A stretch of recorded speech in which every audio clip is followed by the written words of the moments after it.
Hello everyone, स्वागत है आपका अपने चैनल बगीता हिंदी क्लासेज में। आज का हमारा विषय है यूजीसी नेट सिलेबस में इकाई 7 के अंतर्गत लगी कहानी चंद्रदेव से मेरी बातें। आज हम चंद्रदेव से मेरी बातें कहानी पर चर्चा करेंगे। चंद्रदेव से मेरी बातें कहानी को लिखने वाली हैं बंग महिला। बंग महिला का वास्तविक नाम है राजेंद्र बाला घोष। इनका वास्तविक नाम क्या है? राजेंद्र बाला घोष। ये लिखती थी बंग महिला के नेम से और ये इनका छद्म नाम है। चंद्रदेव से मेरी बातें कहानी में जो लेखिका हैं, ये चंद्रदेव के माध्यम से भारतवासियों का ध्यान उनकी दुर्दशा की ओर आकर्षित करना चाहती हैं। ये कहानी में लेखिका ने बताया है। कहानी का प्रकाशन वर्ष है 1904 ईस्वी में। कौन सी पत्रिका में प्रकाशित हुई? सरस्वती पत्रिका में। और ये किस कहानी संग्रह में संकलित है? तो कुसुम कहानी संग्रह में। और कुसुम कहानी संग्रह का प्रकाशन वर्ष है 1911 ईस्वी। कुसुम कहानी संग्रह का प्रकाशन वर्ष क्या है? 1911 ईस्वी। कहानी को प्रथम मानने वाले हैं भवदेव पांडे। चंद्रदेव से मेरी बातें कहानी को प्रथम किसने माना है? भवदेव पांडे ने। और बंग महिला के द्वारा ही दुलाई वाली कहानी लिखी गई है। दुलाई वाली कहानी को प्रथम माना था राय कृष्ण दास ने। दुलाई वाली कहानी को प्रथम किसने माना था? राय कृष्ण दास ने। और चंद्रदेव से मेरी बातें कहानी को प्रथम किसने माना है? भवदेव पांडे ने। और ये भवदेव पांडे ने ही चंद्रदेव से मेरी बातें कहानी को हिंदी की प्रथम राजनीतिक कहानी कहा है। कहानी का जो केंद्रीय विषय है वो भी क्या है? अर्थनीति व राजनीति। ये कहानी का केंद्रीय विषय है। कहानी किस शैली में लिखी गई है? पत्रात्मक शैली में, क्योंकि जो लेखिका हैं ये चंद्रदेव से क्या है? पत्र लिखती हैं। और इस कहानी में जो है लॉर्ड कर्जन के द्वारा जो नीतियां लाई गई थी उनके ऊपर करारा व्यंग्य इस कहानी में किया गया है। अब हम कहानी को लाइन बाय लाइन पढ़ते हैं। भगवान चंद्रदेव जो लेखिका हैं भगवान चंद्रदेव से पत्र लिखती हैं और क्या कहती हैं कि भगवान चंद्रदेव, आपके कमलवत कोमल चरणों में इस दासी का अनेक बार प्रणाम। आज मैं आपसे 2-4 बातें करने की इच्छा रखती हूँ। क्या मेरे प्रश्नों का उत्तर आप प्रदान करेंगे? कीजिए, बड़ी कृपा होगी। देखो, सुनी अनसुनी सी मत कर जाना। अपने बड़पन की ओर ध्यान देना। अच्छा कहती हूँ, सुनो। मैं सुनती हूँ आप इस आकाश मंडल में चिरकाल से वास करते हैं। क्या यह बात सत्य है? यदि सत्य है तो मैं अनुमान करती हूँ कि इस सृष्टि के साथ ही साथ अवश्य आपकी भी सृष्टि हुई होगी। तब तो आप ढेर दिन के पुराने बूढ़े कहे जा सकते हैं। आप इतने पुराने हैं तो सही, पर काम सदा से एक ही और एक ही स्थान में करते आते हैं। यह क्यों? ये जो है चंद्रदेव से प्रश्न करती है कि यह क्यों? क्या आपका डिपार्टमेंट महकमे में ट्रांसफ़र यानी बदली होने का नियम नहीं है? ये यहाँ पर लॉर्ड कर्जन पर ही व्यंग्य करती है। जो लॉर्ड कर्जन है उस समय हमारे भारत के क्या थे? वायसराय थे। और जो लॉर्ड कर्जन को जो जनता है पसंद नहीं करती थी, लेकिन वो क्या है कि वो अपने पद को छोड़ना नहीं चाहते थे। तो यहाँ पर चंद्रदेव के माध्यम से लॉर्ड कर्जन पर इन्होंने व्यंग्य किया है कि यह क्यों? क्या आपका डिपार्टमेंट यानी महकमे में ट्रांसफ़र या बदली होने का नियम नहीं है? क्या आपकी गवर्नमेंट पेंशन भी नहीं देती? बड़े खेद की बात है। यदि आप हमारी न्यायशिला गवर्नमेंट के किसी विभाग में सर्विस यानी नौकरी करते होते तो अब तक आपकी बहुत कुछ पदोन्नति हो गई होती। यहाँ पर जो क्या है, जो मतलब कि प्रमोशन के लिए यहाँ पर कि जो पैसा दिया जाता है और घूसखोरी और चाटुकारिता की ओर यहाँ पर क्या है? संकेत किया है। यानी सर्विस में प्रमोशन के लिए घूसखोरी या चापलूसी जो होती है ऊंच पद पर जाने के लिए, तो वहाँ पर इसकी ओर संकेत किया गया है इस पंक्ति में। और ऐसी पोस्ट पर रहकर भारत के कितने ही सूरमय नगर, पर्वत, जंगल और झाड़ियों में भ्रमण करते। अंत में इस वृद्ध अवस्था में पेंशन प्राप्त कर काशी ऐसे पुनीत और शांति धाम में बैठकर हरि नाम स्मरण करके अपना परलोक बनाते। यह बड़ी भारी भूल हुई। भगवान चंद्रदेव क्षमा कीजिए, आप तो अमर हैं, आपको मृत्यु कहाँ, तब परलोक बनाना कैसा। ओहो, देवता भी अपनी जाति के कैसे पक्षपाती होते हैं। देखो न, चंद्रदेव को अमृत देकर उन्होंने अमर कर दिया। तब यदि मनुष्य होकर हमारे अंग्रेज अपने जाति वालों का पक्षपात करें तो आश्चर्य ही क्या है। अच्छा, यदि आपको अंग्रेज जाति की सेवा करना स्वीकार हो तो एक एप्लीकेशन यानी निवेदन पत्र हमारे आधुनिक भारत प्रभु लॉर्ड कर्जन के पास भेज देवें। जो लॉर्ड कर्जन है, इन्होंने उसे क्या कहा है, आधुनिक भारत। लेखिका ने लॉर्ड कर्जन को क्या कहा है, आधुनिक भारत। आशा है कि वे आपको आदरपूर्वक अवश्य आह्वान करेंगे, क्योंकि आप अधम भारतवासियों के भांति कृष्णांग तो हैं ही नहीं। कृष्णांग यानी काले रंग के। यहाँ पर क्या है, रंग भेद के ऊपर जो है व्यंग्य किया गया है कि आप तो भारतवासियों की तरह काले रंग के नहीं हैं, आप तो गोरे रंग के हैं, इसलिए जो लॉर्ड कर्जन है आपको नौकरी दे देंगे। जो आपको अच्छी नौकरी देने में उनकी गोरांग जाति कुपित उठेगी, और फिर आप तो एक सुयोग्य, देखिए इन्होंने चंद्रदेव को क्या क्या कहा है, सुयोग्य, कार्यदक्ष, परिश्रमी, बहुदर्शी और कार्यकुशल और सरल स्वभाव महात्मा हैं। मैं विश्वास करती हूँ कि जब लॉर्ड कर्जन हमारे भारत के स्थायी भाग्य विधाता बनकर आवेंगे, तब आपको किसी कमीशन का मेंबर नहीं तो किसी मिशन में भर्ती करके वे अवश्य ही भेज देंगे, क्योंकि उनको कमीशन और मिशन दोनों ही अत्यंत प्रिय हैं। किसको, जो लॉर्ड कर्जन है उनको कमीशन और मिशन दोनों ही अत्यंत प्रिय हैं। ये इम्पोर्टेंट लाइन है, ये ध्यान रखनी है। आपके चंद्रलोक में जो रीति और नीति सृष्टि के आदि काल में प्रचलित थे, वे ही सब अब भी हैं, पर यहाँ तो इतना परिवर्तन हो गया है कि भूत और वर्तमान में आकाश पाताल का सा अंतर हो गया है।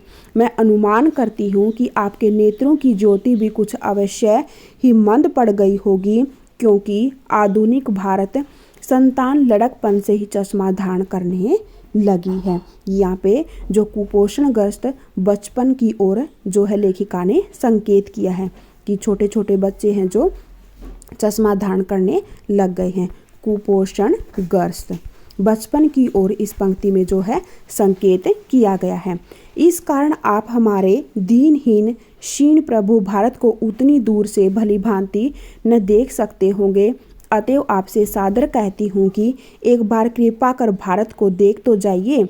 यद्यपि इस बात को जानती हूँ कि आपको इतना अवकाश कहाँ, पर 8वें दिन नहीं तो महीने में एक दिन अर्थात अमावस्या को तो आपका हॉलीडे छुट्टी अवश्य ही रहती है। यदि आप उस दिन चाहें तो भारत भ्रमण कर जा सकते हैं। ये क्या है, अमावस्या को कहती है चंद्रदेव से कि आपकी छुट्टी है तो आप उस दिन भ्रमण करने के लिए अवश्य आएँ। इस भ्रमण में आपको कितने ही नूतन यानी नए दृश्य देखने को मिलेंगे, जिसे सहसा देखकर आपकी बुद्धि जरूर चकरा जाएगी। यदि आपसे सारे हिंदुस्तान का भ्रमण शीघ्रता के कारण न हो सके तो केवल राजधानी कलकत्ता को देख लेना तो अवश्य ही उचित है। यानी कहती हैं कि अगर आप पूरे भारत का भ्रमण नहीं कर सकते तो कलकत्ता को तो आप जरूर देखकर जाइए। वहाँ के कल कारखानों को देखकर आपको यह अवश्य ही कहना पड़ेगा कि यहाँ के कारीगर तो विश्वकर्मा के भी लड़क दादा निकले। यही क्यों आपकी प्रिय सहयोगिनी दामिनो, जो मेघों पर आरोहण करके आनंद से अटखेलियाँ किया करती है, वह बेचारी भी यहाँ मनुष्य के हाथों का खिलौना हो रही है। भगवान निशानाथ है। यहाँ पर ये चंद्रदेव को क्या कहती हैं? निशानाथ। जिस समय आप अपनी निर्मल चंद्रिका को बटोर मेघमाला अथवा पर्वतों की ओट से सिंधु के गोद में जा सकते हैं, उस समय यही निरदवासिनी विश्वमोहिनी सौदामिनी अपनी उज्ज्वल मूर्ति से आलोक प्रदान कर रात को दिन बना देती है। यानी जो बिजली है, बिजली को इन्होंने क्या कहा है? निरदवासिनी, विश्वमोहिनी और सौदामिनी। आपके देवलोक में जितने देवता हैं उनके वाहन भी उतने हैं। किसी का गज, किसी का हंस, किसी का बैल, किसी का चूहा इत्यादि। पर यहाँ तो सारा बोझ आपकी चपला और अग्निदेव के माथे मड़ा है। क्या ब्राह्मण, क्या क्षत्रिय, क्या वैश्य, क्या शूद्र, क्या चांडाल, सभी के रथों का वाहन वही हो रही है। हमारे श्वेतांग महाप्रभु गण को जहाँ पर कुछ कठिनाई का सामना आ पड़ा, झट उन्होंने इलेक्ट्रिसिटी यानी बिजली को ला पटका। ये किसे कहती हैं? श्वेतांग महाप्रभु गण, द लॉर्ड कर्जन को। ये ध्यान रखना है, श्वेतांग महाप्रभु गण किसे कहती हैं? लॉर्ड कर्जन को। बस कठिन से कठिन कार्य सहज में संपादन कर लेते हैं और हमारे यहाँ के उच्च शिक्षा प्राप्त युवक काठ के पुतलों की भांति मुँह ताकते रह जाते हैं। उच्च शिक्षा प्राप्त जो युवा वर्ग है, युवा वर्ग की यहाँ पर आलसी प्रवृत्ति पर यहाँ पर लेखिका ने जो है प्रहार किया है।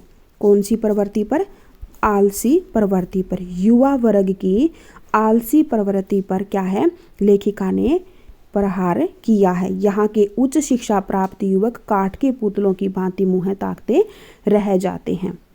जिस व्योमवासिनी विद्युत देवी को स्पर्श तक करने का किसी व्यक्ति का साहस नहीं हो सकता, वही आज पराए घर में आश्रिता नारियों की भांति ऐसे दबाव में पड़ी है कि वह चूं तक नहीं कर सकती। क्या करे? बेचारी के भाग्य में विधाता ने दासी वृत्ति ही लिखा था।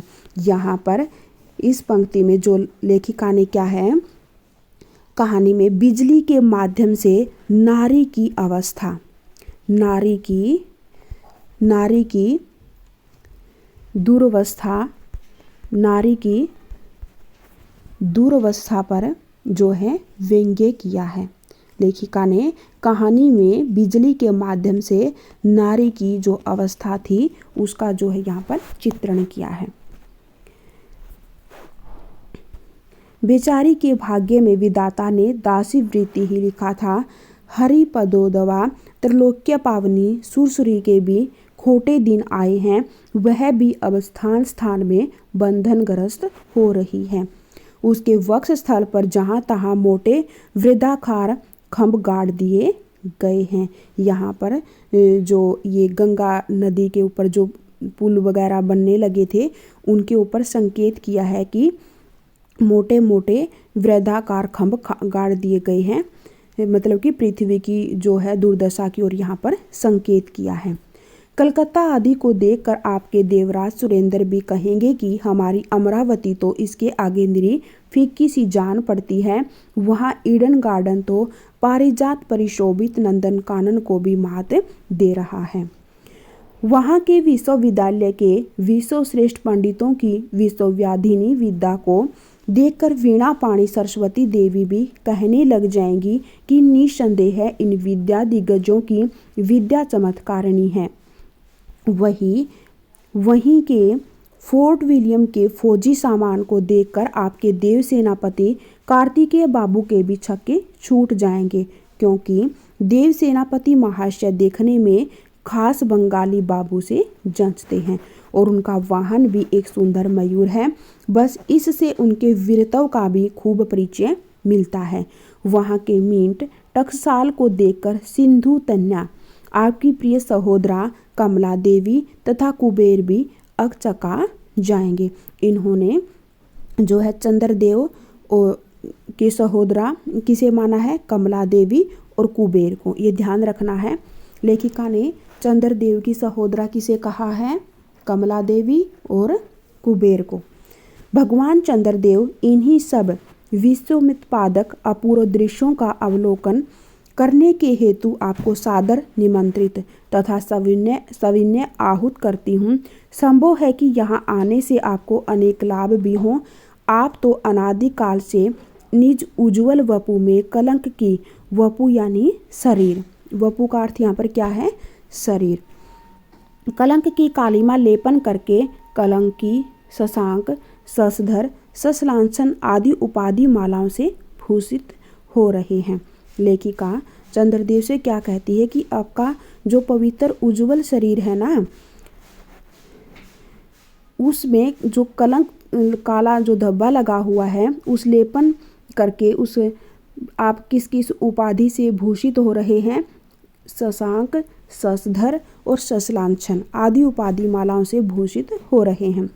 सिंधु तन्य होने पर भी जिस कालिमा को आप आज तक नहीं धो सके, वही आजन्म कलंक शायद यहाँ के विज्ञानविद पंडितों की चेष्टा से छूट जाए। जब बंबई में स्वर्गीय महारानी विक्टोरिया देवी की प्रतिमूर्ति से काला दाग छुड़ाने में प्रोफेसर गज्जर महाशय फलीभूत हुए हैं, तब क्या आपके मुख की कालिमा छुड़ाने में वे फलीभूत न होंगे। जो बंबई में स्वर्गीय महारानी विक्टोरिया देवी की जो प्रतिमूर्ति है, उसे काला दाग छुड़ाने में कौन फलीभूत हुए हैं, प्रोफेसर गज्जर महाशय, ये ध्यान रखना है। शायद आप पर यह बात भी अभी तक विदित नहीं हुई कि आप और आपके स्वामी सूर्य भगवान पर जब हमारे भूमंडल की छाया पड़ती है, तभी आप लोगों पर ग्रहण लगता है। पर आपका तो अब तक वही पुराना विश्वास बना हुआ है कि जब कुटिल ग्रह राहु आपको निकल जाता है, तभी ग्रहण होता है। पर ऐसा थोथा विश्वास करना आप लोगों की भारी भूल है। अतः हे देव, मैं विनय करती हूँ कि अब आप अपने हृदय से इस भ्रम को जड़ से उखाड़ कर फेंक दें। अब भारत में न तो आपके और न आपके स्वामी भुवन भास्कर सूर्य महाशय ही के वंशधरों का साम्राज्य है, और न अब भारत की वह सस्य श्यामला सवर्ण प्रसूता मूर्ति ही है। सस्य श्यामला यानी हरी भरी, सस्य श्यामला यानी हरी भरी, यहाँ पर जो है कृषि की दुर्दशा की ओर संकेत किया है। जो कृषि की, सस्य श्यामला का अर्थ है हरी भरी, यहाँ पर कृषि की दुर्वस्था पर संकेत किया है लेखिका ने। अब तो आप लोगों के अज्ञात एक अन्य द्वीप वासी परम शक्तिमान गौरांग महाप्रभु इस सुविशाल भारतवर्ष का राज्य वैभव भोग रहे हैं। अब तक मैंने जिन बातों का वर्णन आपसे स्थूल रूप में किया, वह सब इन्हीं विद्या विशारद गौरांग प्रभुओं के कृपा कटाक्ष का परिणाम है। यूँ तो यहाँ प्रति वर्ष पदवी दान के समय कितने ही राज्य विहीन राजाओं की सृष्टि हुआ करती है, पर आपके वंशधरों में 2-4 राजा महाराजा नाम मात्र के हैं, वे भी काठ के पुतलों की भांति हैं। काठ के पुतले यानी जिनमें संवेदना नहीं, संवेदनाहीन। जैसे उन्हें उनके रक्षक नचाते हैं, वैसे ही वे नाचते हैं। वे इतनी भी जानकारी नहीं रखते कि उनके राज्य में क्या हो रहा है, उनकी प्रजा दुखी है या सुखी। यदि आप कभी भारत भ्रमण करने को आए तो अपने फैमिली डॉक्टर धन्वंतरी महाशय, फैमिली डॉक्टर किसे कहा है, धन्वंतरी महाशय, और देवताओं के चीफ जस्टिस चित्रगुप्त जी को साथ अवश्य लेते आए। ये दोनों ध्यान रखने हैं। फैमिली डॉक्टर हैं धन्वंतरी महाशय और देवताओं के चीफ जस्टिस हैं चित्रगुप्त जी। आशा है कि धन्वंतरी महाशय यहाँ के डॉक्टरों के सन्निकट चिकित्सा संबंधी बहुत कुछ शिक्षा लाभ कर सकेंगे। यदि प्लेग महाराज ईश्वर न करे आपके चंद्रलोक या देवलोक में घुस पड़े, तो वहाँ से उनको निकालना कुछ सहज बात न होगी। यही जब चिकित्सा शास्त्र के बड़े बड़े पारदर्शी उन पर विजय नहीं पा सकते, तब वहाँ आपके देवलोक में जड़ी बूटियों के प्रयोग से क्या होगा। यहाँ के इंडियन पिनल कोड की धाराओं को देखकर चित्रगुप्त जी महाराज अपने यहाँ के दंड विधि कानून को बहुत कुछ सुधार सकते हैं, और यदि बोझ न हो तो यहाँ से वे 2-4 टाइपराइटर भी खरीद ले जाएं। जब प्लेग महाराज के अपार अनुग्रह से उनके ऑफिस में कार्य की अधिकता हुए, तब उसे उनकी राइटर्स बिल्डिंग के राइटर्स के काम में बहुत ही सुविधा और सहायता पहुंचेगी। वे लोग 2 दिन का काम 2 घंटे में कर डालेंगे। अच्छा, अब मैं आपसे विदा होती हूँ। मैंने तो आपसे इतनी बातें कही पर खेद है आपने उनके अनुकूल या प्रतिकूल एक बात का भी उत्तर न दिया, परंतु आपके इस मौनावलंब को मैं स्वीकार का सूचक समझती हूँ। अच्छा, तो मेरी प्रार्थना को कबूल करके एक दफ़ा यहाँ आइएगा ज़रूर, एक बंग महिला। तो ये थी आज हमारी चंद्रदेव से मेरी बातें कहानी। इस कहानी में जो लेखिका ने युवा वर्ग की आलसी प्रवृत्ति पर प्रहार किया है, उच्च शिक्षा प्राप्त करने पर भी बेरोजगारी की ओर संकेत है। सस्य श्यामला यानी पृथ्वी की जो हरी भरी थी अब उसकी कृषि की दुर्व्यवस्था की ओर भी संकेत किया है। रंग भेद, कुपोषणग्रस्त बचपन, प्रगति में बाधक अंधविश्वासों को त्यागने की ओर संकेत किया है। जो अंधविश्वास फैले हुए हैं वे हमारे प्रगति में बाधक बन रहे हैं, तो उन अंधविश्वासों को त्यागने की ओर भी संकेत लेखिका ने किया है। चंद्रदेव से मेरी बातें कहानी एक निबंध है। इसको कहानी नहीं माना है, ये इसे निबंध मानते हैं कौन? लक्ष्मी सागर वैष्णवी। ये कथन इम्पोर्टेंट है, ध्यान रखना है कि चंद्रदेव से मेरी बातें कहानी को कहानी नहीं माना लेकिन उसे निबंध मानते हैं कौन? लक्ष्मी सागर वैष्णवी। ये ध्यान रखना है। तो ये थी आज की हमारी छोटी सी चंद्रदेव से मेरी बातें कहानी। छोटी सी है लेकिन लेखिका ने चंद्रदेव के माध्यम से भारतवासियों का ध्यान उनकी दुर्दशा की ओर आकर्षित इस कहानी में किया है। छोटी सी कहानी है लेकिन बहुत सारे व्यंग्य कहानी में लेखिका ने किए हैं। तो ये थी आज की हमारी क्लास। आपको क्लास अच्छी लगती है आप क्लास को लाइक कीजिए, शेयर कीजिए और चैनल पर न्यू है तो चैनल को सब्सक्राइब कर लीजिए। धन्यवाद।